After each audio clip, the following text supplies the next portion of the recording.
All rise. Koje budove.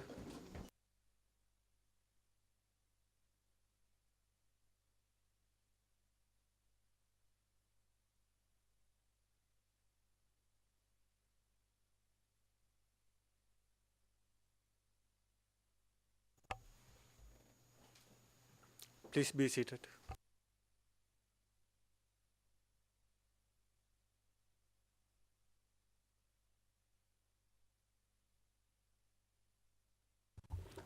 Yes, Mr. Stringer. You may continue. Thank you, Your Honor.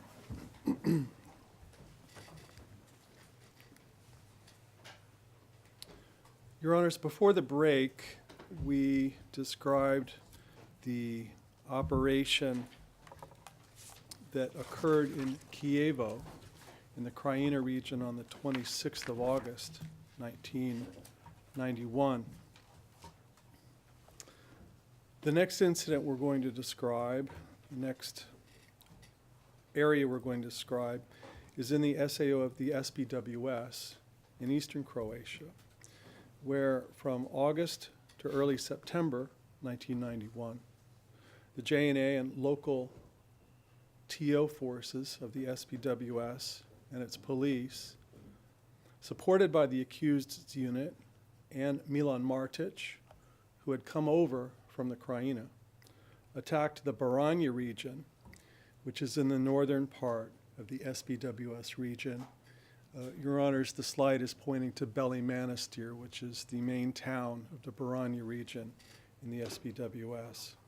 And it's here in this region that they expelled Croats and other non-Serbs in the months that followed.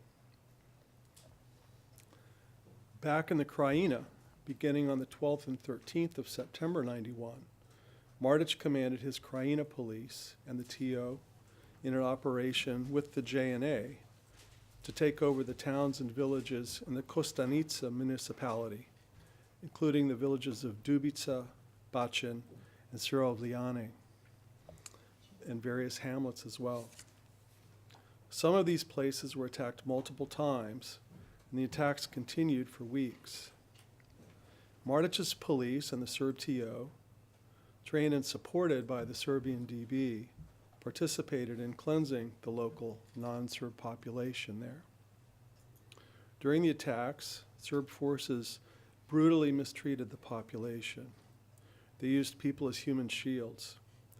Those who were detained were tortured, beaten with axes and guns, forced to run in circles and sing Serbian songs. They were used for forced labor to loot the properties of other Croats. Other homes were burned. Some prisoners were forced to dispose of the bodies of other prisoners whose throats had been slit when they stopped singing the Serbian songs. On the 20th of October 91, Martic's police rounded up and detained about 50 unarmed civilians at the Dubica fire station. Most of them were elderly and weak, people too frail to have fled by this point. 43 were executed the next day by members of Martic's police. The bodies remained decomposing for days, but were eventually dumped into a mass grave with 16 others who'd been brought from elsewhere and executed. On the 7th of November, 1991, Serb forces killed 9 Croat civilians they'd removed from their homes in Vukovici. All but one home was burned down. On the 12th of November, Martic's police, the JNA, and the TO killed at least 16 more Croats in an attack on Saborsko. After these murders, the few Croats who remained fled the area. Many of the men of Saborsko were killed in front of their relatives, and those who were not executed initially were forced to leave while being shot at. Saborsko was burned to the ground. After this attack, when driving through Saborsko, Milan Martic declared, "Now this is pure Serb land." From the end of September to November of 1991, the JNA, the Kraina TO, and Martic's police also repeatedly attacked Shkabrnja, Nadin, and the surrounding hamlets. The attacks were brutal and included shelling churches, schools, homes, and using napalm and cluster bombs on the population as they fled. The attacks culminated on the 18th of November with the murder of civilians and Croatian civil defense members who were hors de combat at the time. One woman, unable to move because she had a stroke, was killed in her bed. A young boy watched as his elderly grandparents were killed. 9 members of the Sigaric family were murdered. Civilians, including women, children, and the elderly, were dragged from their homes and killed or used as human shields, forced to walk in front of JNA tanks. In this still, Your Honors, you can see the scene when the bodies of those killed in Shkabrnja were turned over to the Croatian authorities in Zadar. Your Honors will have the evidence of one of the officials who was involved in identifying the victims. Consistent with the pattern and purpose of the crimes, the killing incidents here compelled the remaining Croat population to leave. Martić credited those who had trained at Golubić, the camp, for their excellent work in cleansing Shkabrnja.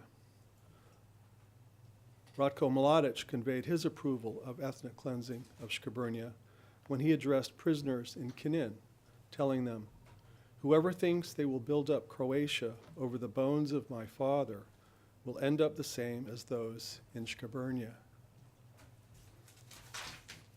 In the SBWS in eastern Croatia, from late August until mid-October 1991, Serb forces, including the JNA, the local TO, the unit, and other Serb paramilitaries, swept through the non-Serb towns and villages of western Srem, which is in the southern part of the SBWS. Here the JNA played an active role.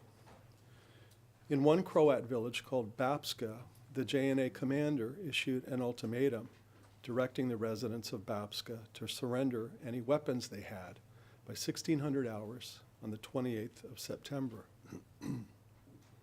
The JNA commander added this incentive to his ultimatum.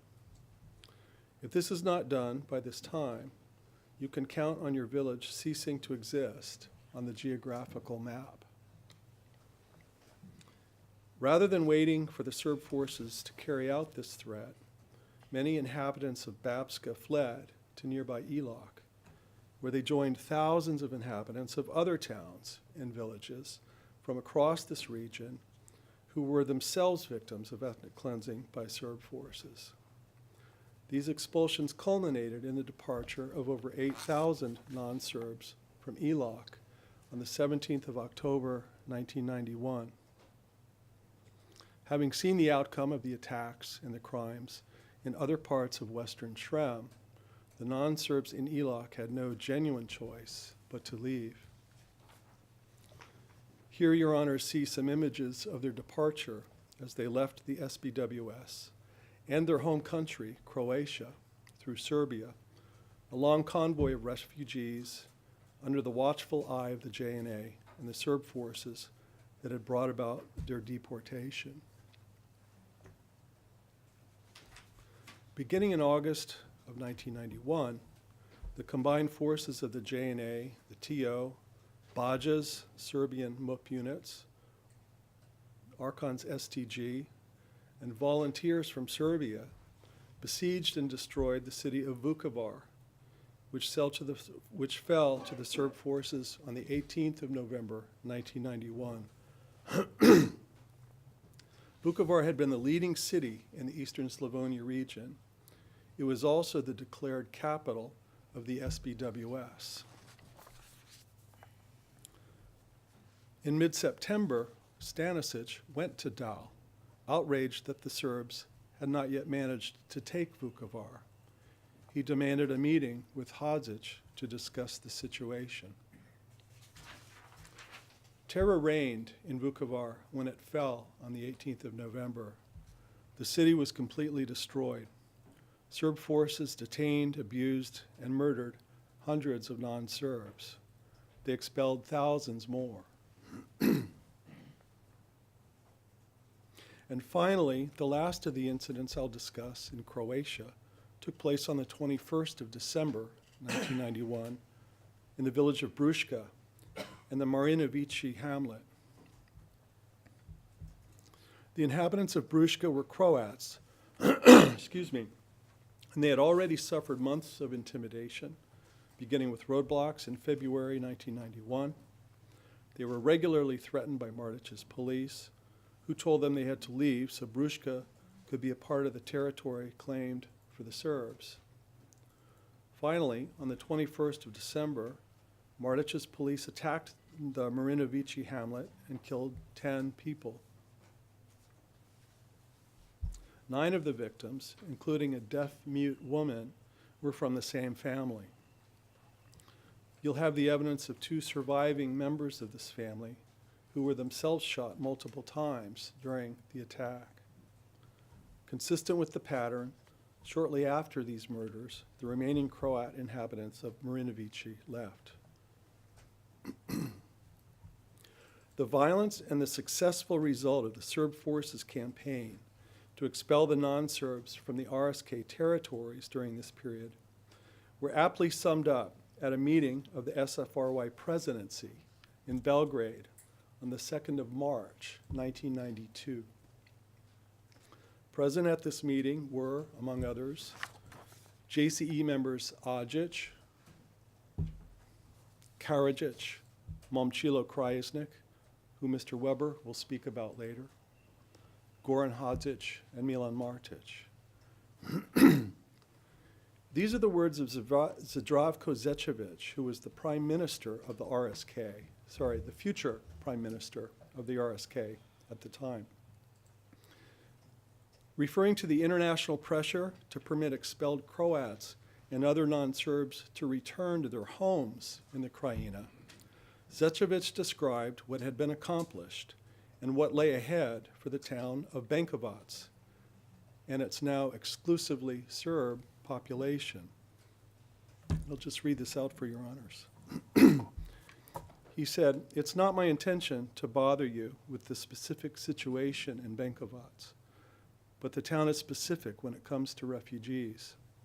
We are thinking only about our refugees, and we would like them to come back, and they are welcome here." He's referring, your honors, to Serb refugees, Serbs who departed. He continues, "I'm in a panic when I think that 15,000 Croats would return to Benkovac, and they are mostly peasants emotionally linked to the soil. They're now compacted in Zadar area, along the coastal area. I fear the excess ignited by our people. The issue is a complex one. The instinct made our people burn anything that belonged to Croats in order to prevent them from coming back to their homes." He continues, "The truth is that we cannot live together, that we do not want to live with them anymore. But there is also another type of truth, which is recognized by a democratic world, and which claims that these people have the right to return to their homes. I really cannot imagine how we are going to organize life for them." Excuse me. He continues, "I really cannot imagine how we are going to organize life then. I guess we'll have to think about it later. I'm picturing this. Well, gentlemen, the schools will teach in Cyrillic, and you will hate it so much that you will simply have to leave. This is what is awaiting us." True to Zečević's words, the campaign to expel Croats and non-Serbs who remained in the RSK continued well beyond March of 1992. The accused had full knowledge of the Serb forces' ethnic cleansing campaign in Croatia and the crimes accompanying it. They were positioned at the top of Serbia's premier intelligence organ. They had their operatives positioned throughout the region. It was their job to know. The SFRY presidency knew about it, as we've just seen, together with other JCE members who were present at this meeting. A committee of the NGO, Human Rights Watch, that was called Helsinki Watch, meticulously documented the crimes taking place in Croatia. They concluded that the Republic of Serbia was responsible for what was happening there. In January of 1992, Helsinki Watch delivered a letter to President Slobodan Milosevic and the JNA Chief of Staff, Odzic, who I described earlier in my submissions for your honors. In the letter, Human Rights Watch, Helsinki Watch states, "We hold the government of the Republic of Serbia responsible for the violations of the rules of war by two groups of rebels, local Serbian irregulars organized in Croatia, and those organized in Serbia and sent to Croatia. The government of Serbia has provided military, economic, and political support to locally based insurgents in Croatia. Moreover, President Milosevic has asserted that if Croatia were to secede from Yugoslavia, the Serbs in Croatia and the territory on which they live could not be part of a Croatian state." The Serbian government's statements that the Serbs in Croatia need protection from Croatian government persecution has stirred up fear and hysteria among the Serbian population and contributed to the tension that has led to violence.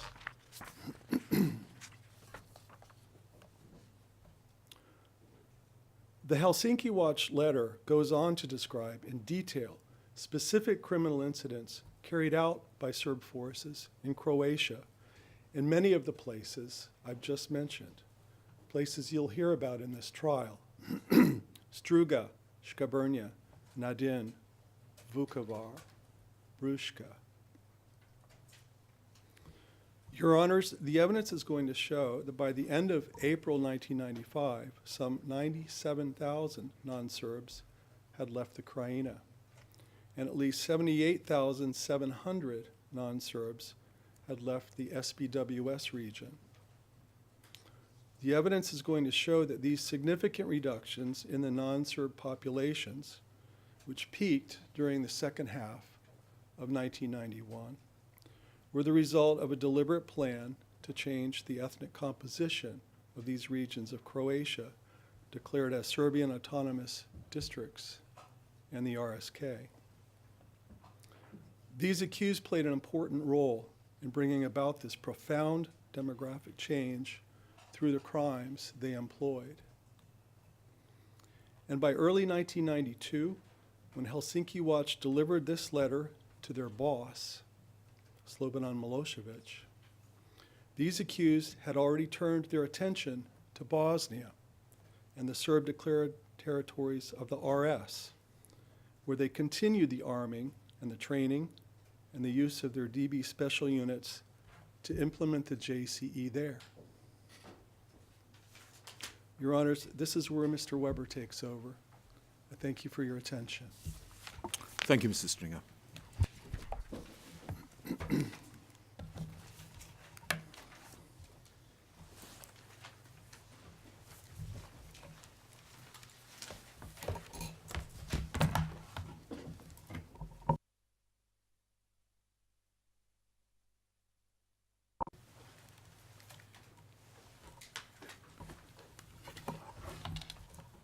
Good afternoon, Your Honors. May I proceed? Yes, please. In 1991, the accused used their units to further the ethnic cleansing of huge swaths of territory in Croatia. Together with other Serb forces, they murdered, expelled, and otherwise brutalized non-Serb civilians, as Mr. Stringer has explained. By late 1991, the JCE members had also turned their attention to Bosnia. As done in Croatia, they laid the groundwork to continue their ethnic cleansing campaign in Bosnia by declaring separate Serb authorities, training and arming Serb forces, which they would control and use to implement the next stages of their common criminal plan. You will receive evidence from witnesses like Babic, RFJ 66, and Wilson that the cleansing campaign followed a similar pattern throughout Serb-held areas of Bosnia. The same pattern which had been used in Croatia: cleansing of people of unwanted ethnicity from the territory through attacks on civilians, murder, indiscriminate and disproportionate use of force, mass looting, destruction of civilian homes and cultural objects, abuse in detention, and rape. The cleansing campaign in Bosnia began with the Serbian Volunteer Guard's attack on Bijeljina and Zvornik at the beginning of April 1992. The campaign then unfolded in 3 primary stages. First, from April to November 1992, Serb forces, including DB units, seized territory, persecuted, killed, and expelled non-Serb inhabitants throughout Bosnia. Second, in November 1992, the JCE members, having achieved most of their goals throughout Bosnia, focused their attention on the Drina Valley, bordering Serbia, where DB Serbia units joined units of the Bosnian Serb Army in ethnically cleansing further areas and forcing non-Serbs into enclaves throughout the spring of 1993. Third, from April 1993 onwards, the JCE members were primarily concerned with cementing the ethnic cleansing they had already done and removing the remaining non-Serbs from their claimed territories, particularly from the enclaves in eastern Bosnia and areas around Bihać in northwest Bosnia.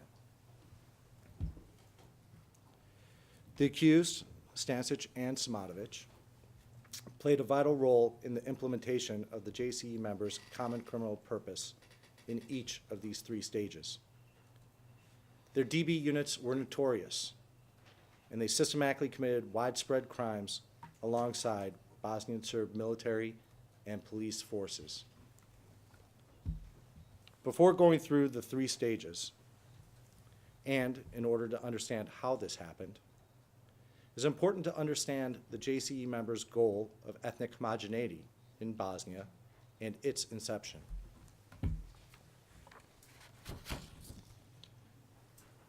Before the conflict, the different ethnic groups lived together as neighbors throughout Bosnia's villages and hamlets. As a result, the JCE members knew very well that if conflict broke out, it would take mass crime to achieve homogeneous and contiguous Serb territories in areas that had once been multi-ethnic.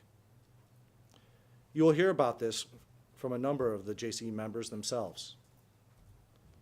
For instance, in October 1991, Bosnian Serb leader Radovan Karadzic publicly declared that if Bosnia and Herzegovina separated from Yugoslavia, it would be headed down, quote, the same highway of hell and suffering that Slovenia and Croatia went through, unquote.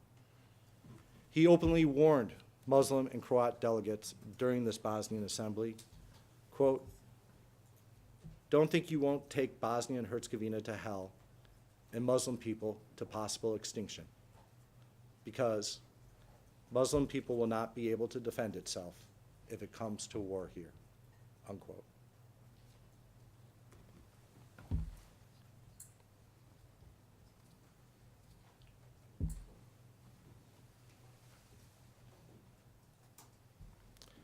The JCE's goal of ethnic homogeneity focused on Serb control of and Serb demographic dominance in strategic areas that would eventually link Serb-held areas in Croatia and Bosnia with Serbia, considered the Serbian homeland. As you will see shortly, these areas include, among others, claims to Serb control over the area bordering Serbia along the Drina River, the areas bordering the Croatian Krajina in the west, and areas in northern Bosnia connecting the two, creating a single contiguous Serb territory. Slobodan Milosevic, the accused, and the Bosnian Serb leadership shared this goal and undertook efforts to secure control of 2/3 of Bosnia's territory and make it homogeneously Serb. The Belgrade-based JCE members, including Milosevic, Stanišić, Simatović, and Arkan, played significant roles both through the deployment of units from Serbia early in the campaign and through establishing and cooperating with Bosnian Serb units, which were controlled by some of the Bosnian Serb JCE members who will now appear on the screen before you. Just to go through a few of these that you'll hear about throughout the case. First, Radovan Karadzic was the president of the Republika Srpska. He possessed authority over the Bosnian Serb military and police forces. Next, General Ratko Mladic. He was the commander of the main staff of the Army of Republika Srpska, or VRS, with authority over the Bosnian Serb army and its activities. There's then Micho Stanišić, who is the Minister of the Interior of Republika Srpska. Support from Serbia gave both the Bosnian Serb army and police superiority in weaponry and personnel, which they would use to make their contributions to the cleansing campaign. Two others who you will hear about are Momčilo Krajišnik and Biljana Plavšić, who were both members of the Bosnian Serb presidency throughout 1992. Karadzic served as the president of the presidency during this period. The accused and other JCE members redeployed the perpetrators of crimes from Croatia to key geographic areas in Bosnia.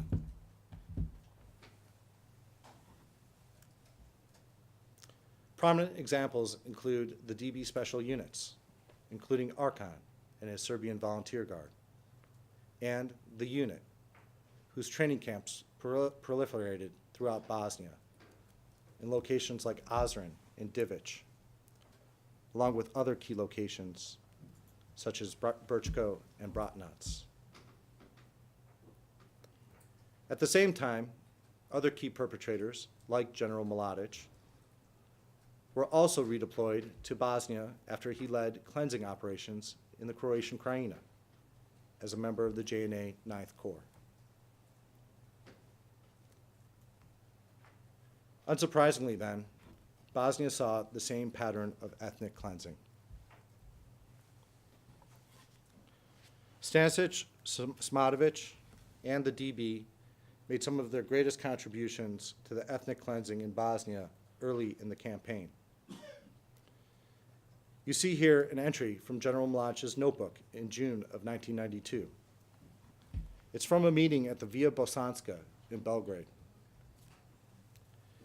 He records Karadzic explaining the Bosnian Serbs, quote, had strong support from the state security, unquote, and already had, quote, full control of many of our territories, unquote. Based on the evidence you will receive, you will see that full control entailed the forcing out of Bosnian Muslim and Croat populations through the commission of crimes. And DB's support entailed redeploying perpetrator units who committed brutal crimes against Bosnian Muslims and Croats throughout the charged municipalities.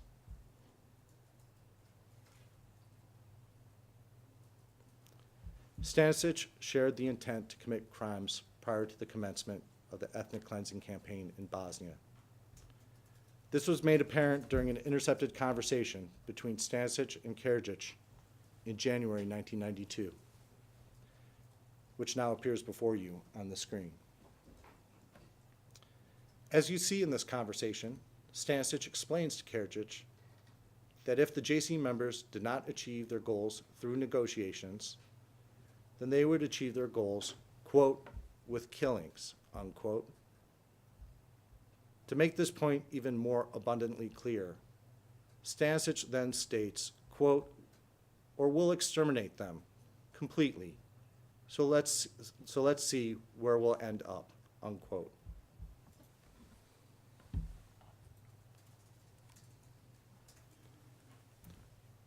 Turning now to the preparatory steps taken in the lead up to the first stage of the cleansing campaign. During 1991, as Serb forces gained control over the territories of the SAO Krajina and SPWS in Croatia, expelling non-Serbs as they went, the JCE members began forming the same parallel structures in Bosnia as had been formed in Croatia. Beginning in April 1991, the Bosnian Serb leadership began a program of regionalization designed to link up Serb majority areas. At the same time, Milosevic began coordinating with Karadzic about arming Serbs in Bosnia. Co-JCE member Mahal Kurtis arranged the first shipment in May. Stanišić was personally involved by July. Bosnian Serb leaders embraced the accused and their highly regarded plans for establishing parallel structures and arming Serb forces.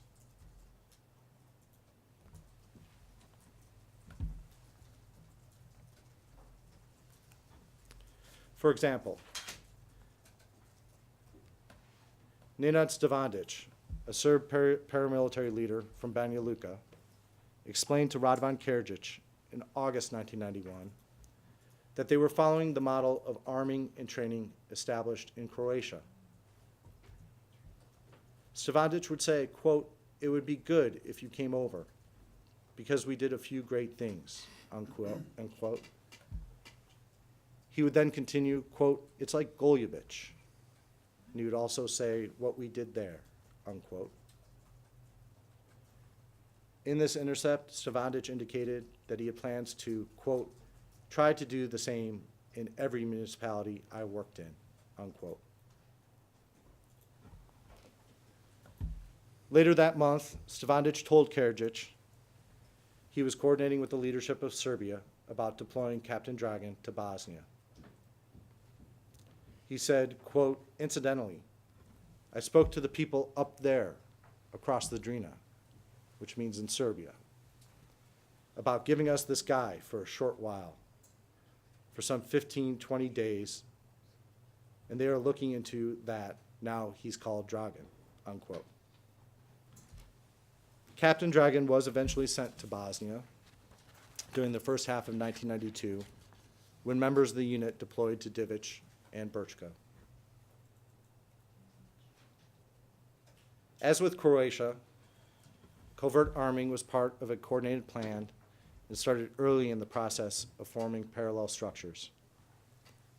JCE members talked about this, and you will hear a number of conversations between Stanišić and Karadzic during this period as they coordinated their efforts to ensure Bosnian Serbs were armed, trained, and prepared.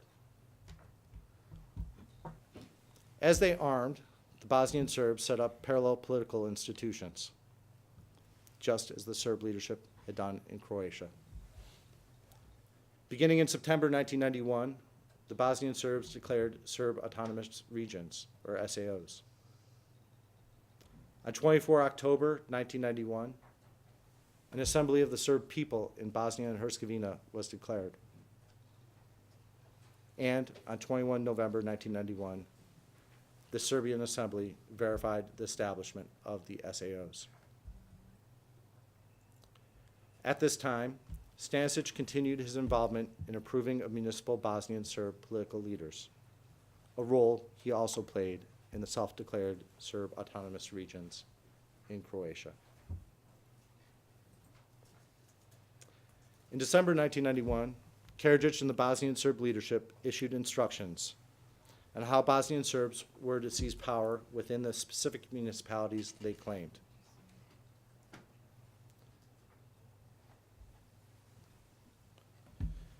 There were two variations, variants A and B, one of which, variant A, was a blueprint for taking control of municipalities in which Serbs were a majority, and the other, variant B, applied to municipalities in which the Serbs were not a majority.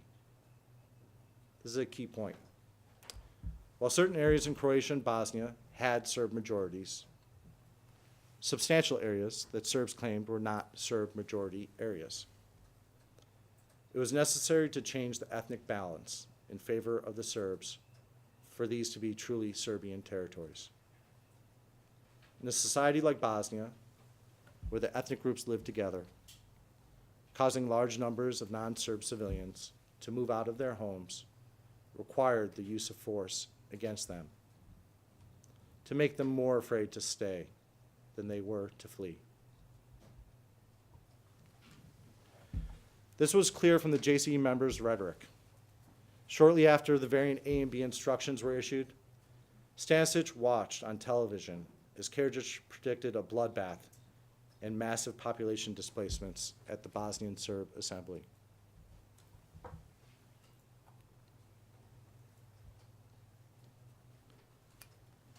Karadzic stated, quote, "Apart from causing the deaths of several 100,000 people and complete destruction of several hundred towns, a civil war in BH would also result in massive and rapid population movements.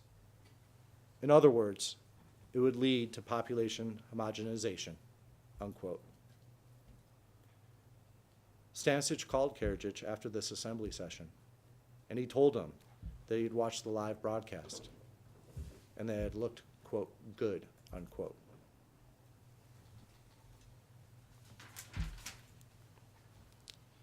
On 9 January 1992, the Bosnian Serb Assembly proclaimed the establishment of an autonomous Serb entity in Bosnia and Herzegovina, in what would become known as Republika Srpska.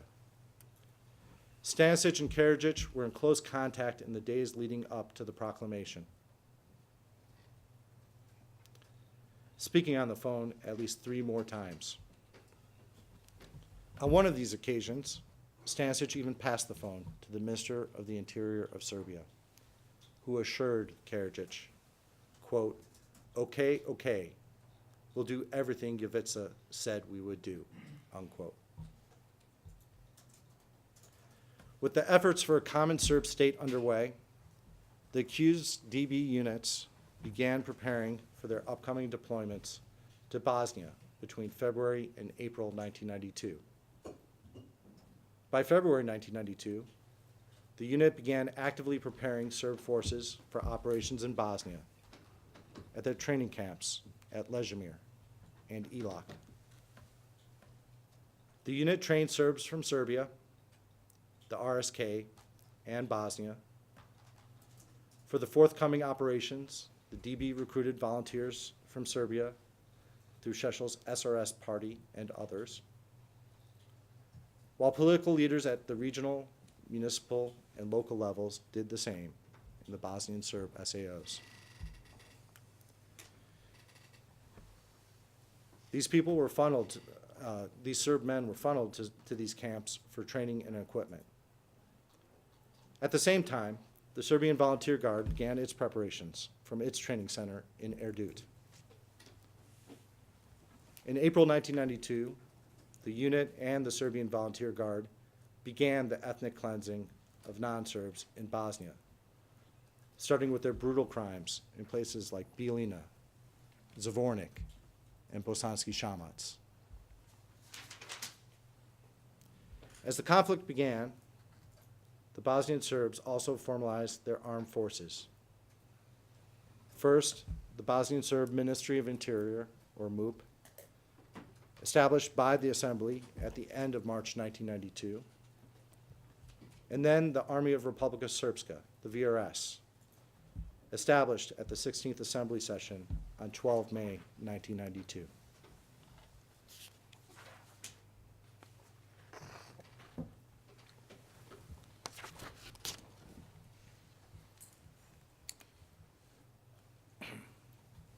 At the 16th Assembly Session, the Bosnian Serb leadership formalized their plan for ethnic separation and geographic goals with the 6 strategic objectives.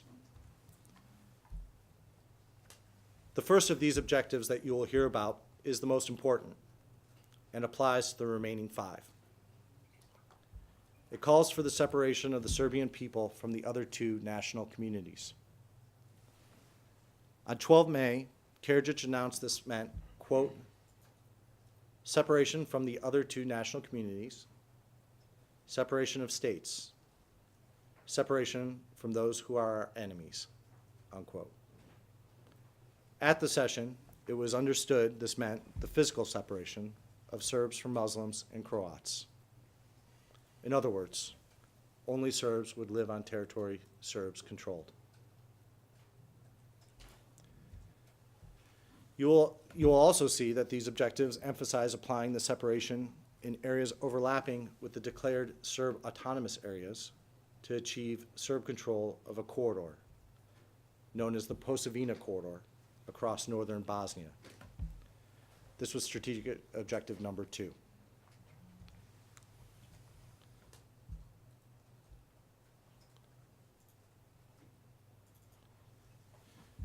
Control over the territories in Bosnia bordering Serbia along the Drina River constituted the 3rd strategic objective. Objective 4 was establishing a border in northwestern Bosnia near the Krajina along the Una River and in the south along the Neretva River. The targeted deployments of the Serbian DB units primarily furthered these first 4 strategic objectives. The last 2, which we'll hear a bit less about in this case, called for the division of Sarajevo and the establishment of access to the sea. These 6 strategic objectives were not originally made public. At the 16th Assembly Session, where Karadzic announced them, General Mladic asserted that the goals had to be, quote, guarded as our deepest secret, unquote. The strategic objectives were only published on 26 November 1993.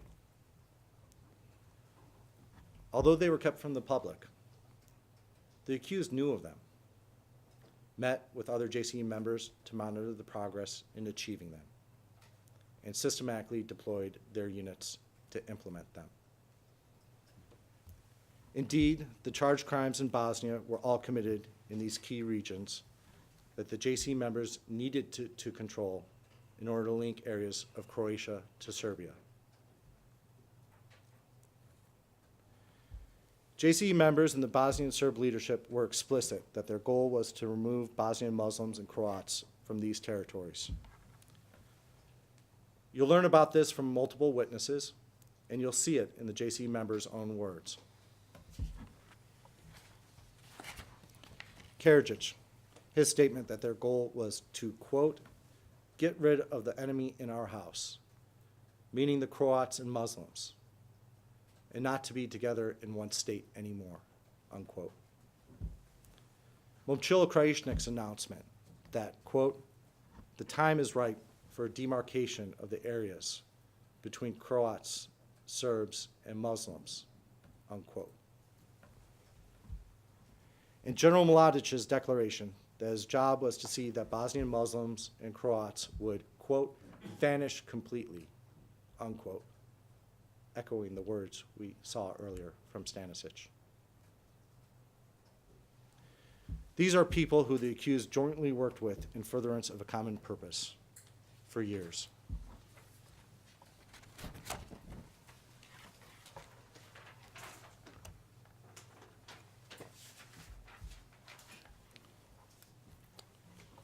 You'll hear evidence that the crimes committed in this case were part of a policy to remove Muslims and Croats from the territory of the self-declared Republika Srpska in an organized, planned, and systematic way. And you will see the same pattern of removing them through the commission of crimes in the charged municipalities. This campaign was infamous throughout the world. You'll see reports from the United Nations, the ECMM, Helsinki Watch, and the International Red Cross, among others, all decrying Serb forces' crimes against the Bosnian Muslims and Croats.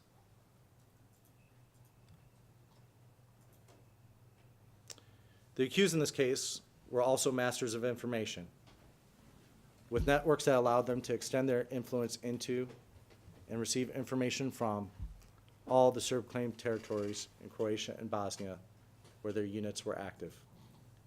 And so, of course, they were well aware of the cleansing campaign and received reports from the RS MUP about it. For instance, you will see a number of reports from an operative group of the RS MUP, codenamed Miloš, about the crimes committed during the cleansing campaign in northern Bosnia. The one before you on the slide relates to crimes committed by special forces in Doboj, who tortured Muslim and Croat civilians and looted their property. This particular report makes reference to Radajica Raja Božović, a prominent member of the unit who you will hear about throughout the case.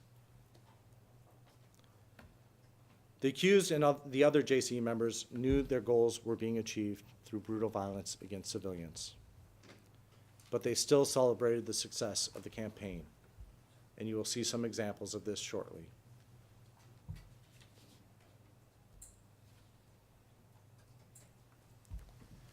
In the first stage of the cleansing campaign, the overall criminal plan was a success, and many municipalities were rapidly placed under Serb control in the spring of 1992. To place the crimes committed in 5 of the indictment municipalities in the context of the overall plan, it is helpful to look at a series of maps that show in chronological order the takeover of Serb territory, as well as the locations where the accused deployed their units. The rapid, ruthless, and organized assertion of Serb control over these areas of Bosnia evidences the existence and the effectiveness of the joint criminal enterprise.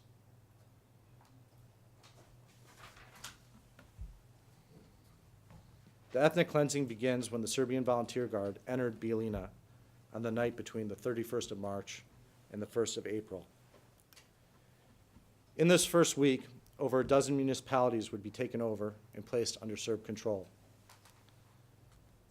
While some of these municipalities were predominantly Serb, and asserting control was primarily done by the existing authorities switching allegiance from Sarajevo to the Bosnian Serb capital of Pale, in other municipalities, such as Bijeljina, they were taken by force in the commission of crimes against non-Serb civilians.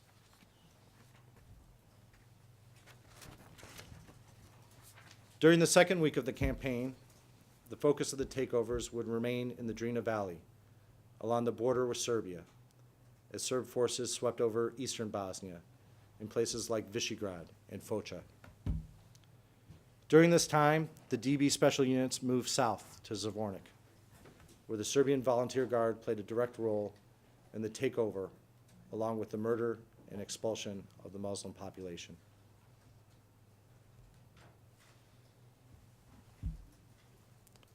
In the third week, the special units of the Serbian DB would turn their attention to the municipality of Bosanski Shamac, as the takeovers continue along the Drina River in places like Bratnac, a municipality where the DB units would later train members of the Bosnian Serb forces. The initial takeover of Sanski Most municipality also occurs during this week, and I will discuss that a bit later. By the end of April, in a 30-day period, Serb control was established over 35 municipalities, an average of over one per day. During this week, the key municipality of Brčko was seized. This municipality would be critical for connecting Serb-held areas of the Posavina corridor to eastern Bosnia and Serbia. As you will hear, the unit deployed to Brčko in 1992 and committed crimes. In May 1992, the pace of the takeovers continued as the VRS and RS MUP forces continued to establish themselves in areas of the Bosanska Krajina and around Sarajevo. This month, the accused would send the unit to take over Doboj, a critical municipality for securing the Posavina corridor. In June, as parts of the unit continued their operations in Doboj and the nearby municipality of Teslić, the next takeovers occurred in the southern areas of Bosnia-Herzegovina, where municipalities like Nevesinje, Trebinje, and Beleca would be placed under Serb control.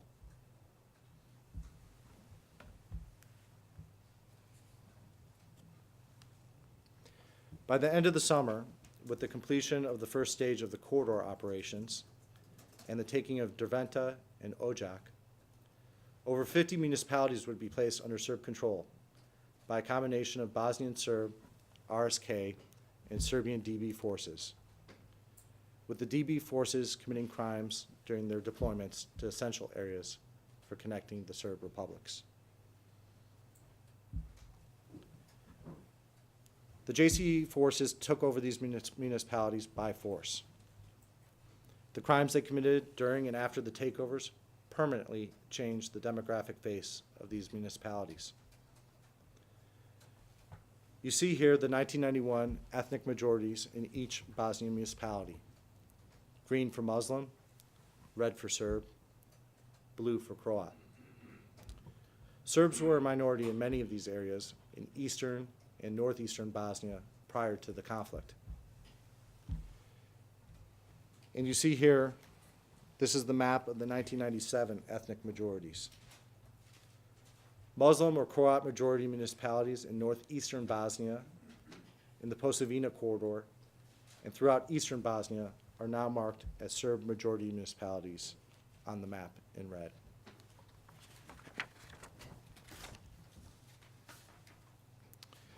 You can see that many municipalities where Stanišić and Simatović are not charged with crimes have also changed colors. That's because the crimes charged in this case were part of a much broader campaign of ethnic cleansing, furthered by Bosnian Serb forces. As in Croatia, the JCE members accepted and chose the means necessary to make these regions Serb-dominated throughout huge swaths of Croatia and Bosnia-Herzegovina.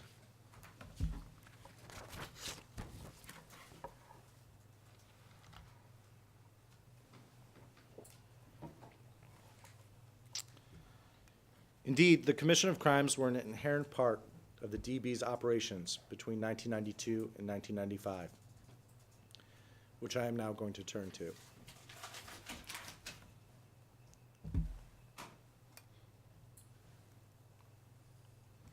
As already mentioned, Bijeljina and Zvornik were two of the first Bosnian municipalities to be taken over by Serb forces in early April 1992. Both municipalities are located just across the Drina River from Serbia, on the eastern edge of the corridor. Taking these two municipalities was strategically important to the JCE members' common criminal purpose and critically important to achieving the first three of the strategic objectives I mentioned earlier.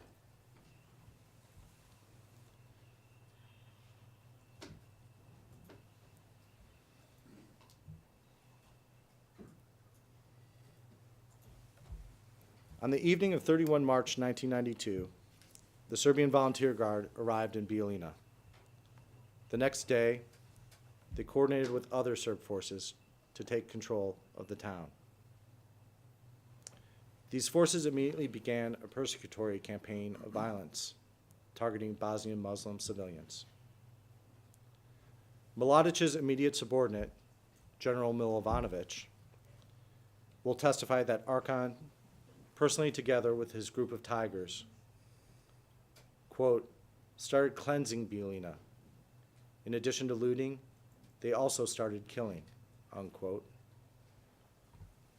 The bodies of at least 45 non-Serb victims were collected from the town's streets and houses. None wore uniforms, and most had been shot in the chest, mouth, temple, or the back of the head. As a result of the crimes against them, Muslim civilians fled Bielina. As witness RFJ 034 has stated, quote, whoever could leave, left, unquote.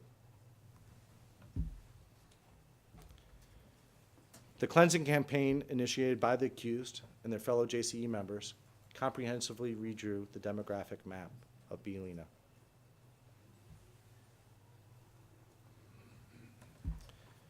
During this period, over 24,000 non-Serbs were displaced or fled from the Bielina municipality, resulting in a 77% decrease in the non-Serb population.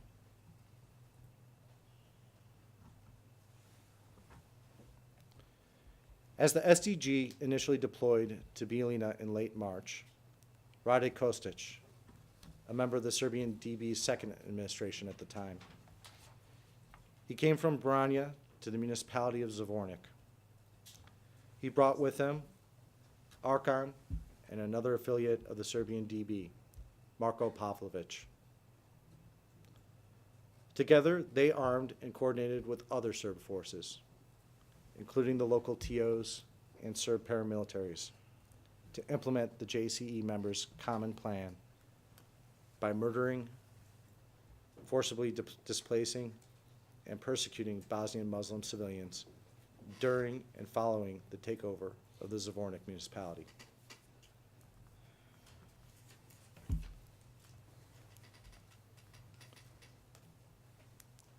Shortly after the recognition of Bosnia and Herzegovina's independence,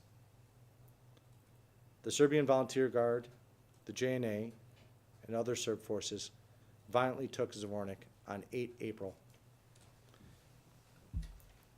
The Zvornik operation was planned in Belgrade, and you will hear even JCE member Šešelj, whose own volunteers participated in the Zvornik operation, confirmed that, quote, it was key people of the State Security Service who thought it up, unquote. The Zvornik operations were characterized by brutal crimes against non-Serbs from the beginning. On or about 8 April 1992, the Serbian Volunteer Guard and other Serb forces killed approximately 20 non-Serbs, including taking 12 men out of a cellar where they were sheltering and shooting them. Over 500 non-Serbs were murdered between April and June. Others were raped and sexually assaulted, arbitrarily arrested, detained, and subjected to inhumane treatment. UNHCR representative Jose Maria Mendeluce was in Zvornik when Serb forces entered in early April 1992. These are two short clips from a BBC documentary where Mendeluce describes what he saw and experienced. Y era un grado de tensión absolutamente terrible. Y en una de las curvas, antes de ser detenidos, patinamos, el coche se deslizó sobre sangre. Sobre todo había un fuego de artillería muy importante que venía del lado serbio del Drina. Y yo vi incluso el humo que salía de las explosiones que hacen los cañones cuando salen los proyectiles en el lado serbio. Entre tanto se veían camiones pasar con cuerpos de cadáveres. Vi en varias casas alrededor milicianos metiendo cuerpos de mujeres, niños, ancianos en camiones.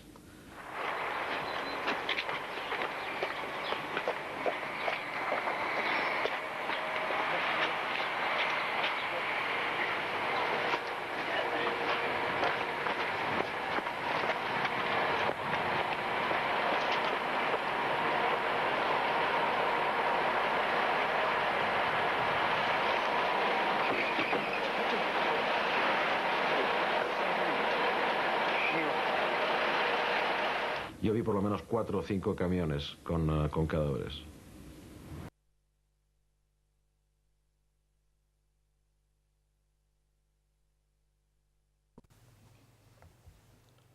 As intended by the accused, and as a result of these crimes, thousands of Muslims left the Zvornik municipality. This is what some of the initial expulsions in April looked like. We have another video. The rest were expelled. 49,000 Muslims lived in Zvornik. None remain. 5 centuries of Islamic life and culture there were erased. This is ethnic cleansing. It became routine as the Serbs took control of 3/4 of Bosnia's territory. In time, they learned to keep the cameras out, but ethnic cleansing continued.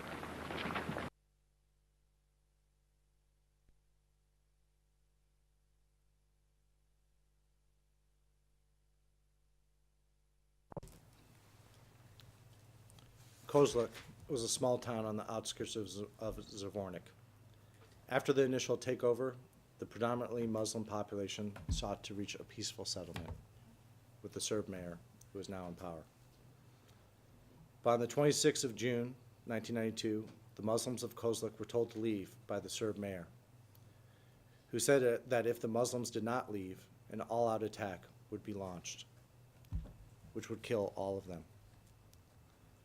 The Muslims left, but not before Serb authorities made them sign papers giving their homes, land, and personal property to the new government in Zvornik. The population of the nearby village of Shepak was similarly expelled a week later. Meanwhile, in nearby Divic, which is also located in the Zvornik municipality, Captain Dragon and the other unit members established a Serbian camp, DB camp, and committed crimes in that area. Pavlovich bragged of his role in expelling Muslims from Zvornik. You see here in General Mladić's notebook that he told Mladić that his forces were, quote, the most active in evicting the Muslims, unquote, and that he and his forces had brought what he called peace to the villages of Shepak, Divic, and Kozluk. Speaking of the Muslim communities, Pavlovich added, quote, some of them wanted to move out while we demanded it, unquote. Please do not broadcast the next slide.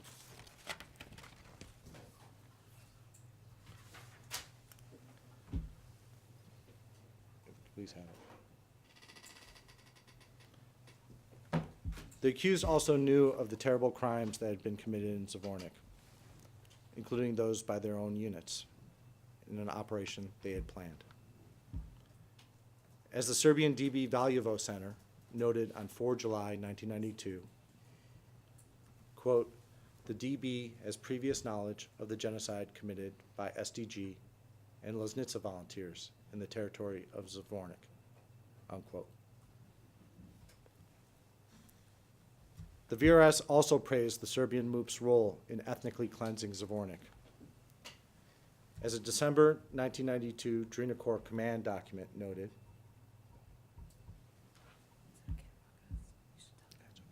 this one's okay to broadcast, in case that was not clear. As a December 1992 Drina Corps command document noted, thanks to Arkan and his men, the once majority Muslim municipality of Zvornik, quote, has now been cleansed and replaced with an ethnically pure Serb population, unquote. This same document later credits the assistance from Serbia and specifically names Marko Pavlović from the Serbian MUP. The crimes in northeastern Bosnia were notorious. You see here a photo broadcast in the international press of one of Arkan's men kicking a prone woman in Bijeljina. Helsinki Watch received reports of mass executions in Bijeljina. And you'll hear from General Wilson that the internationals were receiving reports of ethnic cleansing in eastern Bosnia, including Bijeljina and Zvornik, by April 1992.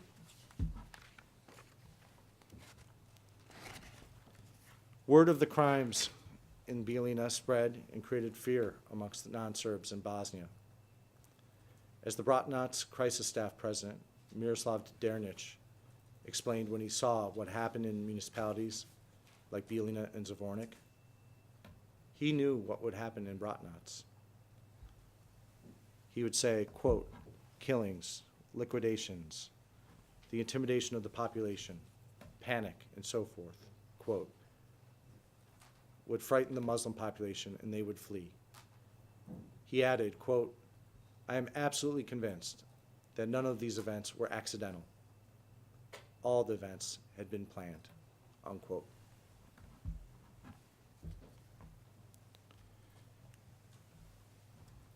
Despite the notoriety of these crimes, JC members celebrated them, particularly Zvornik.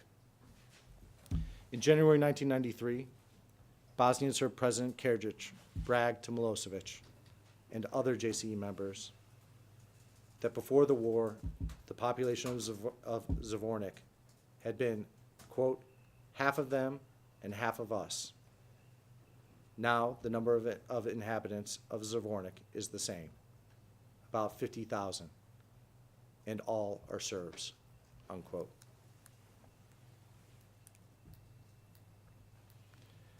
Local leader Branko Grujic made clear that this change was a result of leadership policy, telling Mladic, quote, we have successfully implemented the president's decision to settle Divic and Kozlik with our children, unquote. One of the documents you will see in this case is a federal Ministry of Interior report that details the crimes committed by the DB units in Bijeljina, Zvornik, and Brčko.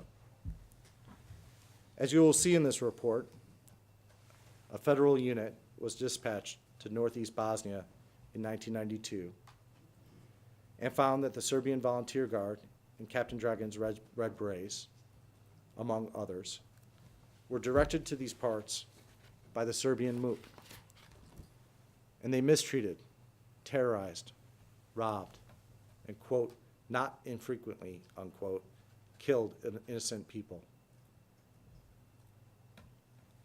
Later in the same report, information is recorded about an interview with one of the original unit members, who stressed that he and his group of Red Berets had been sent to the area of Brčko by Tepa and Frankie from the Serbian MUP State Security Service. The mention of Tepa is a reference to Milan Topacevic, the deputy chief of the DB and Mr. Stanisic's immediate subordinate at the time.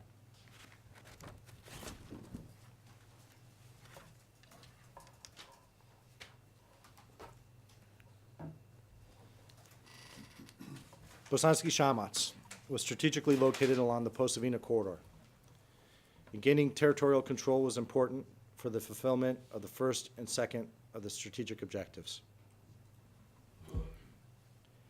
Days before the takeover of Bosanski Shamac, Franko Simatović went to Pajos and briefed the Pajos-trained Red Berets. Again, you will recall that this training was part of the unit's activities in the SBWS of Croatia, which Mr. Stringer mentioned earlier. On this occasion, Frankie told them that they would be deployed to Bosanski Shamac and would only return if they had completed their task successfully. They were ordered to leave identification papers behind and were given wolf patches, which led to them also being commonly referred to by others as the Gray Wolves.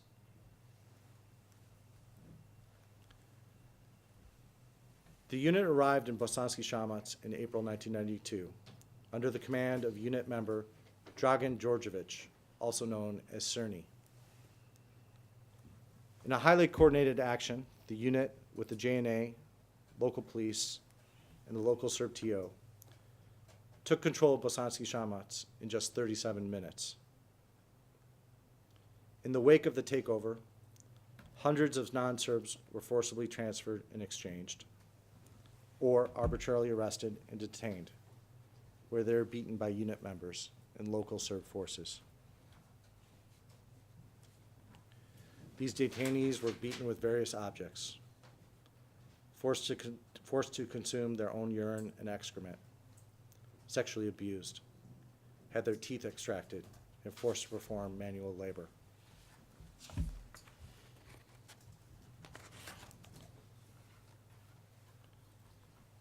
On 7 May 1992, a unit member, having been ordered to do a job, went with some other Pajos-trained Red Berets to the Crkvina detention facility in Bosanski Shamac. There they murdered at least 16 non-Serb civilians. Prisoners were shot at random, and survivors were made to arrange the dead bodies in a line across the room.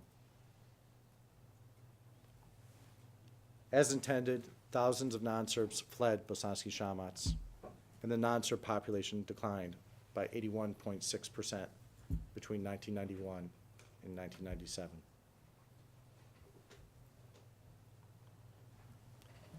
The events in Doboj mirrored the Bosanski Shamac takeover in execution and strategic importance for the JCE members.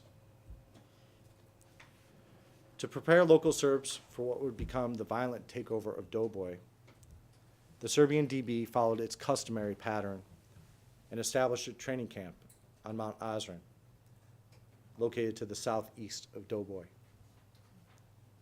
Experienced unit members originally trained at Golubich provided training at Ozren for local Serbs from Doboj and the surrounding municipalities.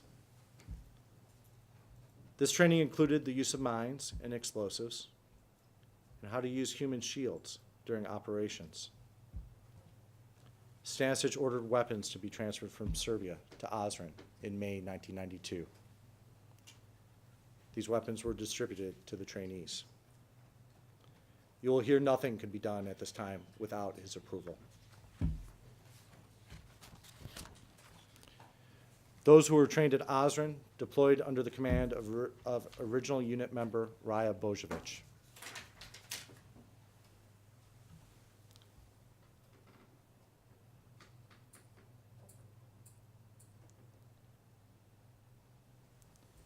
During the course of the Doboj and Teslić operations, the unit and those they trained were commonly called the Red Berets by those who saw them.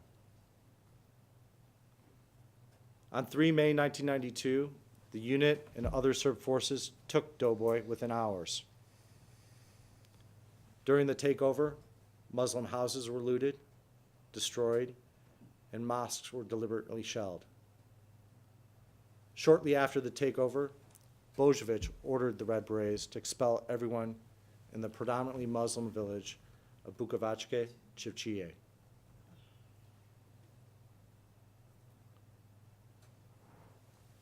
The Red Berets loaded 7 buses with civilians from this village to take to the RS border. The Red Berets first exchanged 4 buses of civilians for Serb prisoners, and the women and children in the remaining 3 buses were exchanged later.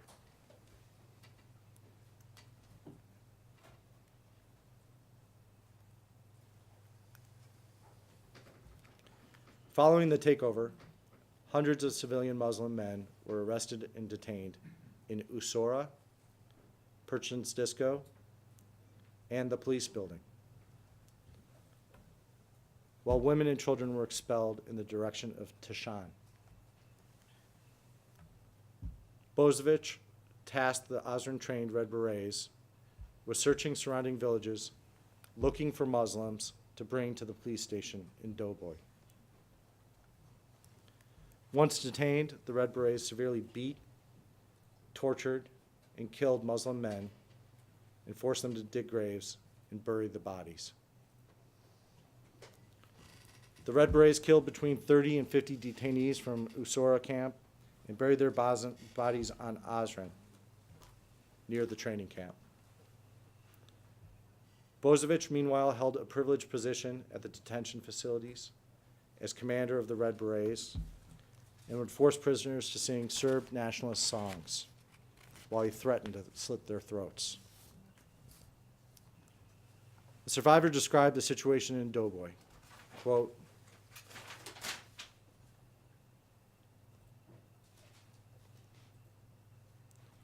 "Nobody would have remained there alive. Even if you had been insane, you would not have stayed there," unquote.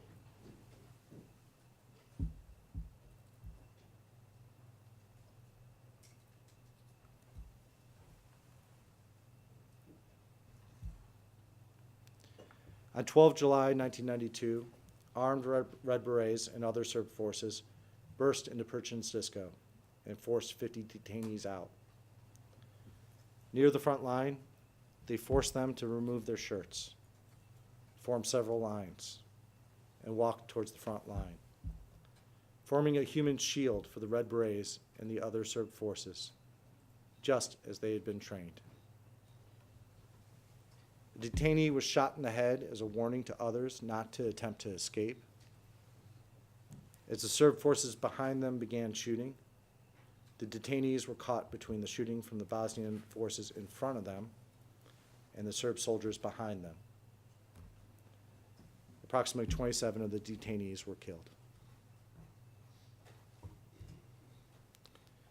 Throughout this case, you will see personnel files from unit members that describe the various contributions of the DB throughout the indictment period.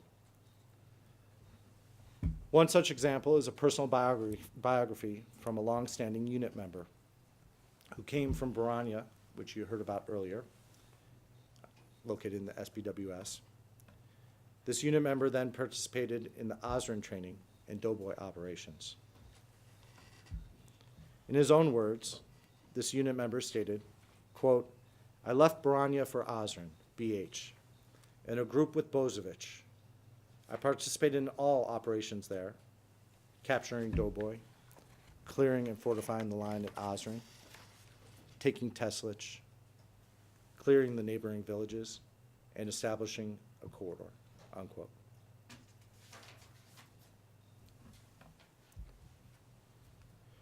This unit member goes on to explain how they trained around 2,000 men in the area of Osran, Doughboy, and Teslić.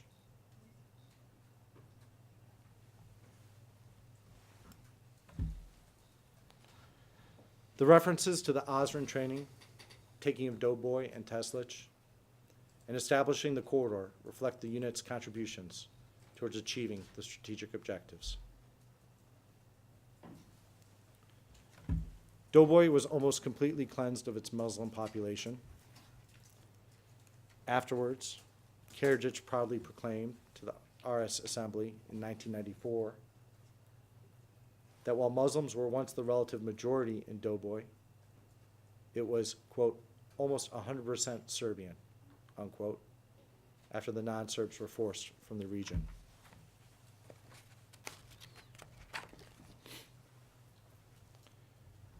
Turning now to the second stage of the cleansing campaign in Bosnia between November 1992 and the spring of 1993.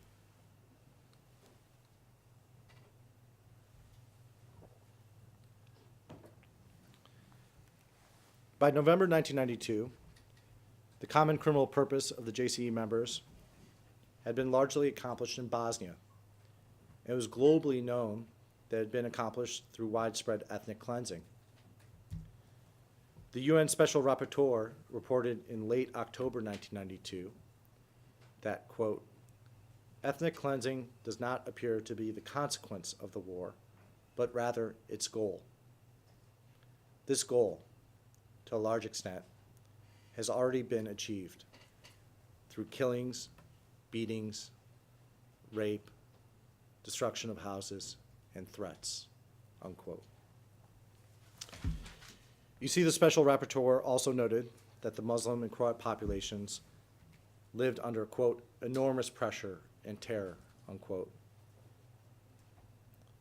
Elsewhere in the same report, it was determined that the Muslim population was virtually threatened with extermination, and that the pressure and terror caused hundreds of thousands of people to leave their homes.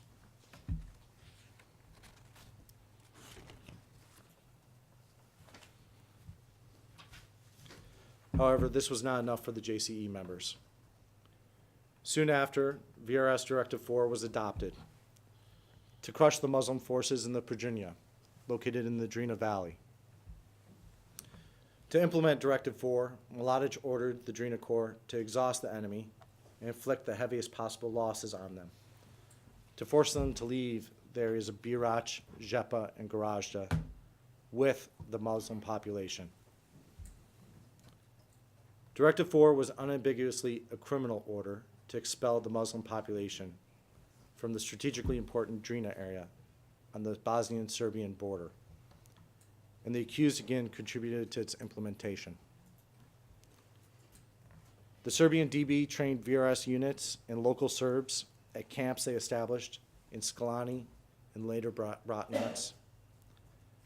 Božović, mentioned earlier, was deployed by the accused to Sklani in February 1993 to command the unit and other Serb forces from Serbia. Some of the trainees at these camps joined the unit, and you will receive documentary evidence that the unit members trained in Bratnac and Sklani continued to be deployed and were paid by the Serbian DB until the end of the indictment period. In Mount Tara and Bajina Bašta, on the Serbian side of the Drina, unit members trained Serb units, including public security units and Yugoslav army forces, also known as the VJ. Simatović met Mladić in February 1993 to plan Operation Udar, one of a series of operations to implement Directive 4.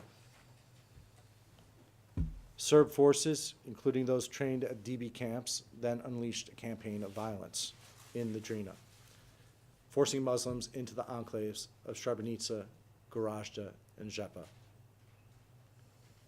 During the Udar operations, unit members commanded well-organized and synchronized actions to clear out the Muslim population. In Osmacha and Karachichi, Red Berets set fire to Muslim houses and entire villages to ensure the Muslim population did not return. Those who could not flee were killed. The JCE's campaign in eastern Bosnia in 1993 was halted with the intervention of the international community and the declaration of the enclaves of Srebrenica, Gorazda, and Žepa as UN protected areas. Ultimately, the Srebrenica enclave fell and was eliminated in July 1995.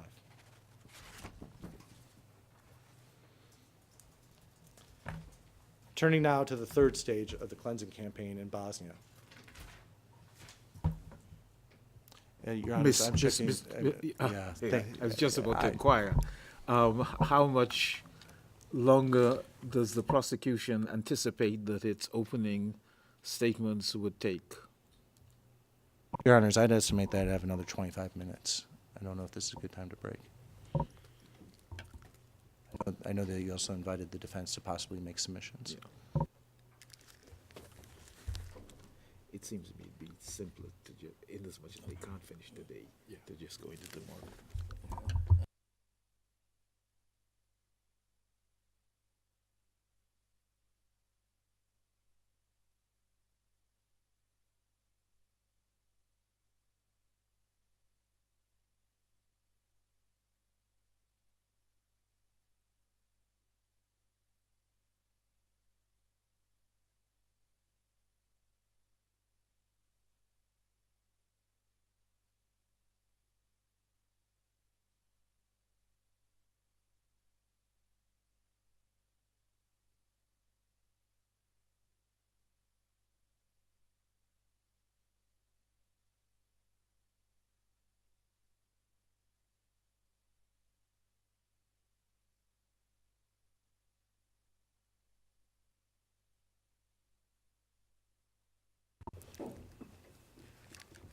Yes, Mr. Weber, we will take the adjournment shortly, and you can conclude tomorrow. But before we rise for the day, could I get an indication from the defense as to what the what they had alerted the chamber to about the suggestion for revising the sitting times.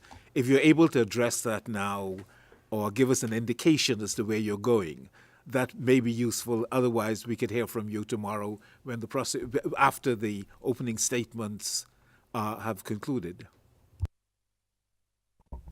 Thank you, Your Honour. I can address you now if Your Honour wishes. I just need 2 or 3 minutes of Your Honour's time. Yes, please proceed. Well, the current modalities for trial envisage the chamber sitting from 11:30 to 1 p.m. and then again after a 2-hour break from 3 until 4:30 p.m. Those timings have clearly been put in place by the chamber with Mr. Stanisić's health firmly in mind, for which he and we are very much grateful. Since his return to The Hague from Belgrade, we've had the opportunity to visit Mr. Stanišić at the detention unit a number of times. And having consulted with him, we now have concerns that the hearing schedule nevertheless represents a long day, indeed too long a day. The reality is it requires Mr. Stanišić leaving the detention unit at 10:30 in the morning to be here at the mechanism ready for an 11:30 start. Finishing in court now at 4:30, Mr. Stanišić won't be back at the detention unit until much before 5:30 in the evening, having had the opportunity to see us for a short time. And in short, having given the matter careful thought, we now have real concerns that Mr. Stanišić will have difficulties coping with such a long day. It's effectively a full working day. We feel that in itself makes it more likely that Mr. Stanišić will more frequently be obliged to participate in the proceedings from the remote participation room at the detention unit. And that would be no one's preference, Your Honour. We can tell you that it is very much Mr. Stanisić's preference to participate in his trial in person here in this courtroom as often as possible. And so, by way of what we propose is a workable solution, we would respectfully suggest that the sitting schedule be slightly changed so that we are sitting from 9:30 in the morning until 11 o'clock, and then a 1-hour break instead of a 2-hour break, commencing again at 12 o'clock and then finishing at 1:30 p.m. This preserves the current model of a 3-hour sitting day, but would give Mr. Stanišić practically the whole afternoon and the whole evening back at the detention unit to recover and to prepare for the next day's hearing. As Your Honour knows, we have communicated this proposal both to the trial chamber and to my learned friends for the prosecution and Mr. Simatović, and they have been kind enough to indicate no objections to that proposal. Further, we don't understand that this change would represent any difficulties, logistically speaking, for the mechanism. That's our proposal, Your Honour. Thank you, Mr. Edwards. And we have now on the record your proposal, and we were familiar with the outlines of it previously, as you have indicated. As you appreciate, this is the nature of trials, and particularly this trial, is that it has a lot of, as the cliche goes, moving parts, some of them being conspicuous, the others being concealed in the interstices. So we will give this consideration and make a final determination tomorrow after the opening statements have been completed. Thank you, Mr. Edwards. I'm obliged. Thank you. So we take the adjournment now and resume at 11:30 tomorrow. Thank you. All rise. Voyez-vous lever.